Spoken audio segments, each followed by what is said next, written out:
পৃথিবীর এক প্রান্তে যখন মিশরীয় প্রামিডগুলো সব মাথা তুলে দাঁড়াচ্ছে, ঠিক সেই সময় পৃথিবীর অন্য এক প্রান্তে বিকাশ লাভ করছে নতুন এক সভ্যতা। বলছি দক্ষিণ আমেরিকার বুকে গড়ে ওঠা প্রাচীন আমেরিকান সভ্যতার কথা। পেরুর সুপে উপত্যকায় অবস্থিত করাল অঞ্চলে আজ থেকে প্রায় ৫,০০০ বছর পূর্বে অর্থাৎ খ্রিস্টপূর্ব ৩৭০০ অব্দে গড়ে ওঠা এই সভ্যতা করাল সুপে সভ্যতা বা নর্থ চিকো সভ্যতা নামে পরিচিত। এই সভ্যতা হলো প্রাচীন আন্ডীয় তথা আমেরিকান সভ্যতা। আমেরিকা মহাদেশের প্রাচীন সভ্যতাগুলোর মধ্যে সবথেকে পুরনো এই সভ্যতা ছিল জটিল পাক কলম্বিয়ান সমাজ ব্যবস্থা, যা প্রাচীন বিশ্বে গড়ে ওঠা ৬টি সভ্যতার স্থানগুলোর মধ্যে একটি। বর্তমান উত্তর মধ্য উপকূলীয় পেরুর নর্থ চিকো অঞ্চলটি অবস্থিত ছিল লিমার ২০০ কিলোমিটার উত্তরে সুপের নিকট বারানকো প্রদেশে। পেরুর সুপে উপত্যকায় অবস্থিত করাল অঞ্চলের নাম থেকে এই নামকরণ করা হয়েছে। পেরুর এই অঞ্চলকে কথ্য ভাষায় বর্তমানে নর্থ চিকো এর অর্থ হচ্ছে ছোট স্থান বলে ডাকা হয়। ফোর্টালেজা, পটিভেটকা ও সুপে নামের ৩টি নদীর ধারে এই সভ্যতা বিকাশ লাভ করেছিল। ধারণা করা হয় এই সভ্যতার লোক সংখ্যা ছিল মাত্র ৩,০০০। সভ্যতাটির সর্বোত্তম বিকাশ লাভের সময় ছিল সুমেরীয় সভ্যতা থেকে ১০০০ বছর পরে, যেটি মিশরীয় সময় পিরামিডগুলো নির্মাণের সমসাময়িক। আমেরিকার প্রাচীন সভ্যতার কেন্দ্র মেসো আমেরিকান থেকেও এই সভ্যতা প্রায় ২০০০ বছর পুরনো। এই সভ্যতার সবথেকে চিত্তাকর্ষক কীর্তি ছিল এদের স্থাপত্য শৈলী, যার মধ্যে রয়েছে মাটির বৃহৎ প্ল্যাটফর্ম টিভি, অনেকগুলো চত্বর, বাসস্থানের জন্য তৈরি বাড়ির ধ্বংসস্তূপ এবং ২৮ মিটার উঁচু মন্দির। এছাড়া পাথরের তৈরি উঁচু প্ল্যাটফর্ম, একটি অ্যান্টি থিয়েটার, প্ল্যাটফর্মের ওপর খাওয়া দাওয়ার চিহ্ন, হাড়ের তৈরি বেশ কিছু বাঁশি প্রভৃতি আবিষ্কৃত হয়েছে। এছাড়াও এই প্ল্যাটফর্মগুলো উৎসবের জন্য ব্যবহার করা হতো। মিশরীয় পিরামিডের মতো করালেও দেখা মিলবে ৬টি পিরামিডের। এই পিরামিডের উপর থেকে করালের শাসকরা পুরো শহর পর্যবেক্ষণ করত। এর ভিতরের সিঁড়ি রয়েছে ২৯ ফুট প্রশস্ত। এছাড়াও ভিতরে রয়েছে ছোট ছোট কক্ষ, জানালা এবং একটি বেদি। এই সভ্যতার লোকেরা শিল্প তৈরি না করলেও তাদের স্থাপত্য শৈলী ছিল বেশ দেখার মতো। নগরের দেয়ালে দেখা মিলবে খোদাই করা বিভিন্ন প্রতিকৃতির মূর্তি। প্রত্নতাত্ত্বিক খনন কার্য থেকে এখানে যথেষ্ট জটিল রাজনৈতিক ও সামাজিক ক্রিয়াকলাপের অস্তিত্ব পাওয়া গেছে। এখানে পাওয়া গেছে তুলা রাখার জন্য বিশাল আকার গুদাম ঘর এবং ভোজের জন্য আলাদা জায়গা, যেখানে প্রচুর মানুষ একসঙ্গে খেতে পারত। এত কিছু এখানে প্রমাণ করে যে এখানে একটি শক্তিশালী এবং কেন্দ্রীয় সরকার ব্যবস্থা ছিল।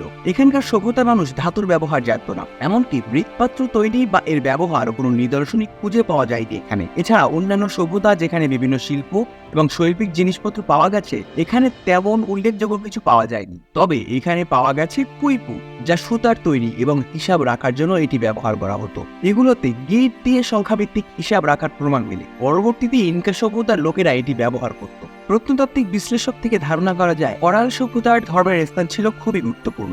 ধর্ম প্রশাসনিক ব্যবস্থার ভিত্তিও ছিল। ধারণা করা হয় এই সভ্যতার নেতৃত্বেও ছিল পুরোহিতরা। লোকেরা বিশ্বাস করত দেবতা এবং অতিপ্রাকৃতিক শক্তির সাথে পুরোহিতদের যোগাযোগ আছে। এই বিশ্বাসের ক্ষমতাই ছিল তাদের প্রতিপত্তির মূল কারণ। তবে স্বভাবতই করাল সভ্যতা প্রচলিত ধর্মের সম্পর্কে খুব কম তথ্যই পাওয়া গিয়েছে। একটি প্রাচীন লাভের খুলে ২ হাতে দণ্ডধারী একটি অঙ্কিত মূর্তি পাওয়া গেছে, যা থেকে ধারণা করা যায় এখানে কোনো এক দেবতার উপাসনা করা হতো। এই ধারণায় দণ্ডধারী দেবতার কাছাকাছি বিভিন্ন আন্ডীয় সভ্যতাকে পাওয়া গেছে। প্রত্নতাত্ত্বিকদের ধারণা করাল সভ্যতাতেই এই দেবতার পূজা শুরু করা হয়। প্রাকৃতিকভাবে এই অঞ্চলটি ছিল শুকনো। দক্ষিণ আমেরিকার সুদীর্ঘ পর্বতমালা আন্দিজ থেকে নেমে আসা ৫০টি নদীর একটি সূক্ষ্ম ধারা এই অঞ্চল দিয়ে বয়ে গেছে।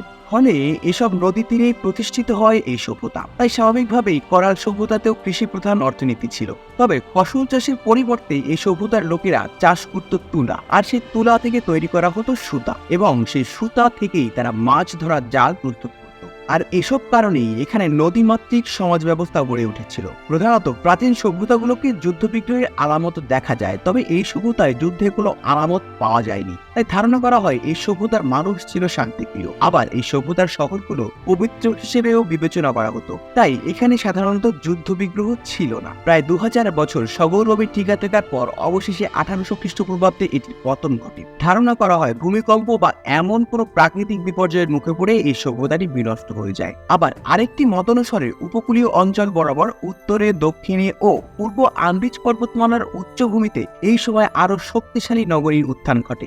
উত্তর দিকে বিভিন্ন খালের চিহ্ন দেখে বুঝতে পারা যায় যে এই অঞ্চলে এক সময় সেচ ভিত্তিক কৃষি ব্যবস্থা গড়ে উঠেছিল। ফলে করাল সভ্যতার মানুষ হয়তো আরো অধিক খাদ্য এবং ফসল উৎপাদনের আশায় এই সময় নিজেদের অঞ্চল ছেড়ে উর্বর ভূমিতে চলে যায়। ধীরে ধীরে এই অঞ্চলের নগরগুলো জনশূন্য হয়ে পড়ে, আর এক সময় পড়ে থাকে শুধু এদের গড়ে যাওয়া কীর্তিগুলো। বিষয় বিচিত্রার আজকের পর্ব পর্যন্তই। নতুন কোনো বিষয়কর অদ্ভুত রোমাঞ্চকর তথ্য নিয়ে আবারও হাজির হবে টিম বিষয় বিচিত্রা। সেই পর্যন্ত সাবস্ক্রাইব করে আমাদের সঙ্গেই থাকুন।